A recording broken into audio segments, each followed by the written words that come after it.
Hey, what's going on, guys? Aren Gardeswell here, and today we are going to be talking about Sonic 06.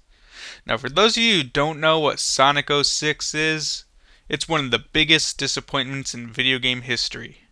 Of course, that doesn't mean it's without any redeeming factors. There are some. So to get this idea across, I'm going to alternate between some good and bad principles that make up this interesting game.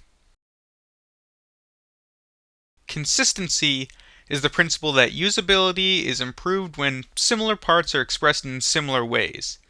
Consistency is a major thing that this game lacks. Due to its rushed development, the game is riddled with irritating and game-breaking glitches that will show up sporadically, like physics just deciding to give up. You can also see inconsistency in the cutscenes. The pre-rendered cutscenes are outstanding, but the switch to real-time cutscenes is jarring. Normally there'd be a reason for real-time scenes, such as them leading directly into gameplay, but in Loading Screen Simulator over here, that's obviously not the case.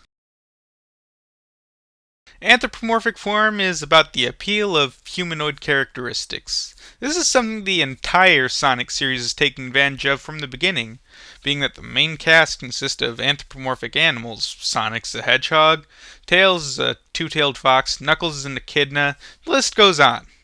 Some examples of anthropomorphism in these characters are that they walk on two legs, speak human languages, and represent their emotions the way humans do. Errors are actions with unintended consequences. There are so many errors in this game that would take way too long to go through all of them, so I'll just showcase a few. It's no use! This will... Oh,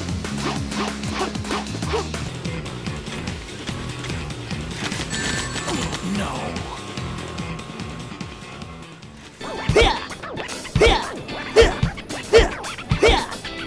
Would you believe that this isn't even the final build of the game? It was actually the most stable build. When designing anything, color is very important for attracting attention and setting a particular mood. This is something this game accomplishes pretty well. The use of saturation in areas like Crisis City really bring the flames to life and emphasize the danger you're facing. There's also the representation of the characters by their colors. For example, Sonic's blue represents his cool nature and the Sega brand at. Knuckles' red color reflects his shorter temper and his brute strength. And Shadow's black fur brings out his rather brooding demeanor.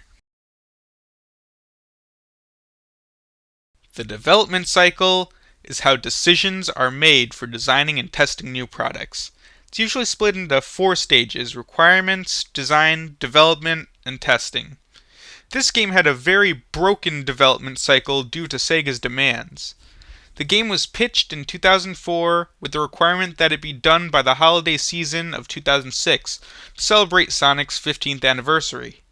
It was intended to be released to Xbox, PS3, and PC, but in 2005, when Nintendo announced their new Revolution dev kits for the console we now know as the Wii, the PC port was cut and half the staff were pulled from 06 to create Sonic and the Secret Rings, mainly because the Wii's inferior hardware wouldn't be able to handle a port of the game.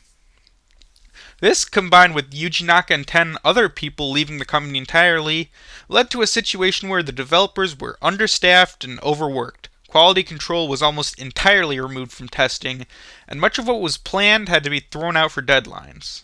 Because of this predicament, the game was unable to be completed, and they were forced to choose their most stable beta to be burned for release.